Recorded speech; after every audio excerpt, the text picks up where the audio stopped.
Two men journey to the bars and restaurants of Scandinavia to find amazing beers, always with the same question. Hey, what's on tap? It's time to find out. Welcome to What's on Tap podcast, and we are out and about in a bar today. Yeah, Not just any bar. it's a classic bar. Yeah, one of Malmö's most classic bars, I would say. Kind of like if you think of like an old like pub kind of establishment, Bullen is definitely that. Yeah, also known as what, Trollkogeri. Trollkogeri, yeah, that's the alternative name, which would mean two landlords or two restaurateurs, two restaurant keepers. Something like that. And that's like the old name. And now it's just called Bullen, the bun. Yeah. And I'm not sure why the name was changed, but I'm sure there was a good reason for it. But yeah, we are here today because it's just, I've been one of those places we've been meaning to get to for a long time, but because the menu doesn't really change very much, we didn't rush to get here to record things. I think we may have actually recorded something months before, but the wind was really bad, so we couldn't use it. But at any rate, And it's pretty crowded here, so we'll see if your scrubbing techniques, audio scrubbing, can sort this out. yeah. So we're at 3:40 on a Thursday afternoon, and there's a good 20 people here, which is not bad for just a pub in the middle of town. It's what you would call, I would say, if Malmö has a pensioner bar, this might be it. Because every time you come in here, I would say you bring the median age down a little bit. This is true. And their food is always classic Swedish, traditional Swedish food. But what makes it interesting for us in the ways of beer is that they have some special deal with a Czech brewery called Klasterni, pivovar, Zeliv, which is some kind of monastery brewery, I think. It's a monastic brewery in Czech, and they always have somewhere between 5 to 6 beers on from that brewery. And I would say, if you can, really go with the traditional Czech styles. So you may be tempted to go, oh, well, they have a New England IPA, or, oh, they've got some other kind of New World style. You just don't do those. Just go with your Czech lager, your dark lagers, your half dark lager, I think is what it's called on the board over there. Baltic porters. I think sometimes they have a stout or a dry stout on tap, and those are going to be really good. You're not going to go wrong there. And one of the styles today is really fun, but we'll get to that later. So we're going to start today with Falco 12. I think it's Falco 12. So 12 would be the team. So these numbers, they're never the alcohol percentage. They're like the strength of word. It's the gravity. The gravity. In Swedish, it's vörtstyrka or something like that. Degrees Plato. There's some Degrees Plato. That's what it is. Yeah. And So this is a 5.5% dark lager.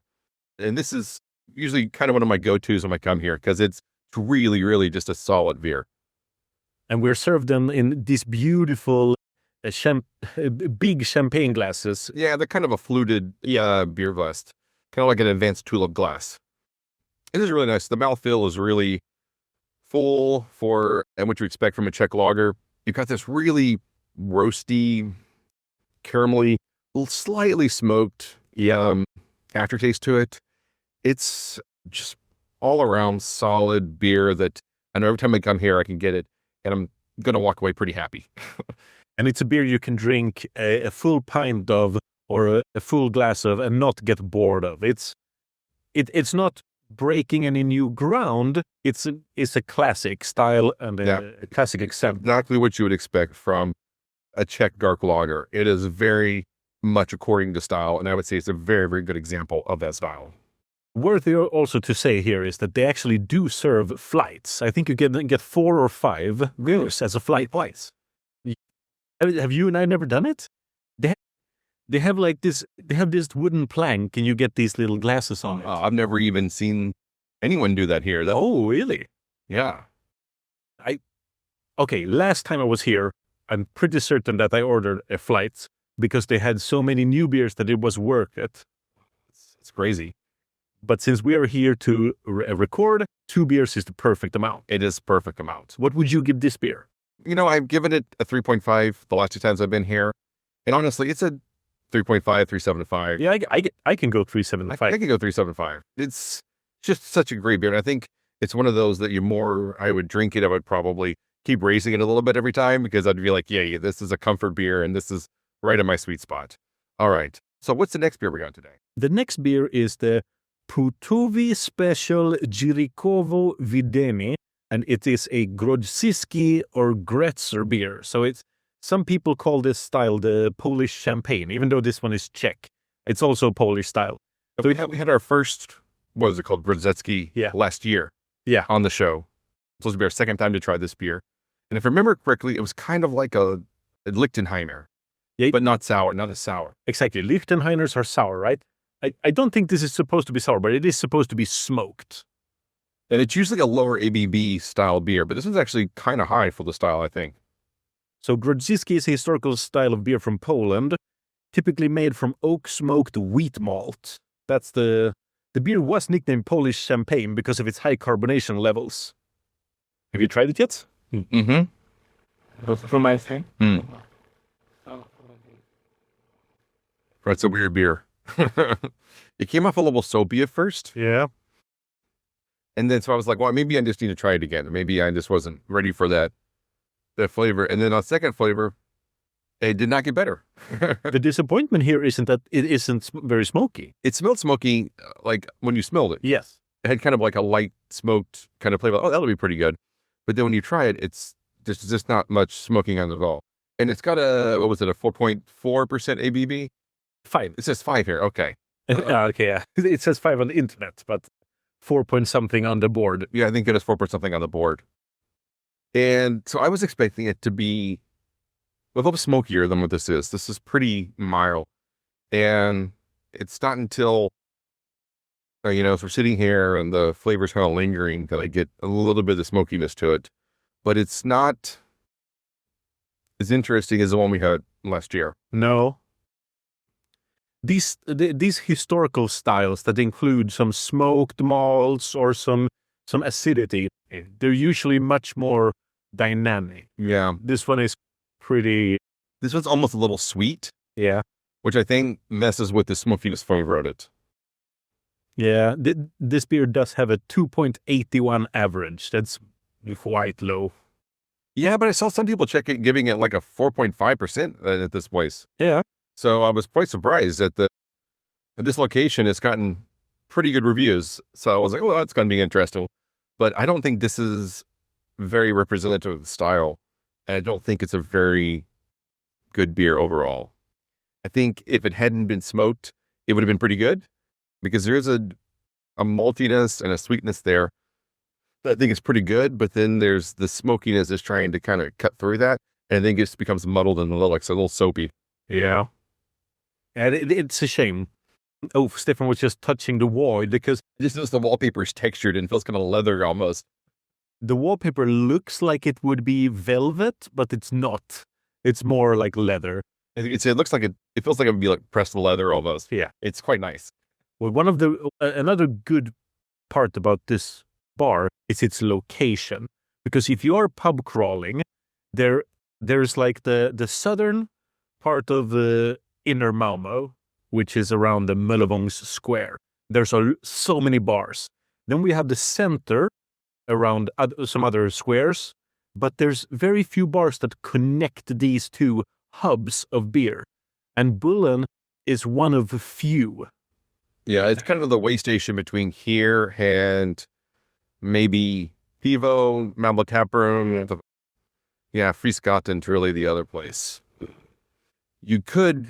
The other place is Marvin, which we have reviewed and we love, but they have different opening hours. So some days you can't go to Marvin. Right. So I think on Mondays, Mondays are closed for sure. Sundays, I think they might also be closed. Maybe Tuesday's closed. I mean, Bullen is just open all of it. Yeah, Bullen never at the same point. And it's always, like you said, very busy. As we're sitting here, I've just watched like 10 more people come into the into the place. So it's a good hangout spot and it's a lot of fun. And, if you're in the bar, it's a really small bar area. So it's pretty easy to talk to people and get involved in conversations and stuff. So I've had a lot of really random conversations with people here over the years, which is kind of nice. Can't say that about a lot of bars in Malmo. No, this is probably one of the more talkative spots if you really want to, and if you're sitting at the bar. Yeah, especially if you're sitting at the bar. Because it's really crowded, it's really compact, and you're likely to overhear people or get dragged into a conversation or, just hang out full out. So now I'm showing Stefan a picture from last time I was here, and there is a flight with 5 beers in a little wooden structure. And I like the fact that you checked in at Gruit, which is also a historical beer. Yes. The Groot, yeah. Which has wormwood or something. Yeah. So I would give this beer, I'll be generous and give it a 3. Yeah, a generous 3 or an honest 2.75. Yeah. It's somewhere around there. But this is just one of my favorite bars in Malmo. I love coming here. I love hanging out here. And I think it's one that if you're in the area and you want to, try something different, definitely come in and grab a beer. Yeah. And if you don't, you should drink the Czech beers from this brewery. But if you don't, I'm looking at this wonderful blackboard where it says you can also try local Malmö beers from Sibarp's brewery, and it lists a bunch of beers, and then more and more have been crossed off. It's like, nope, you can't have this. Nope, you can't have this. Rye IPA and their Citra are pretty. Yeah, it's a completely acceptable brewery. I was only amused by the fact that they're just crossing them off. It seems like they've gotten an initial delivery of bottles and then are just running out. And so, yeah, it was Christmas. They didn't have time to restock. Exactly. All right. Well, we'll wrap it up here. You can find us online at what'sontappodcast.com, Instagram, Spotify, Facebook, YouTube, and wherever you find podcasts. You can find What's on Tap. Until next time, Keep drinking, dum-dums.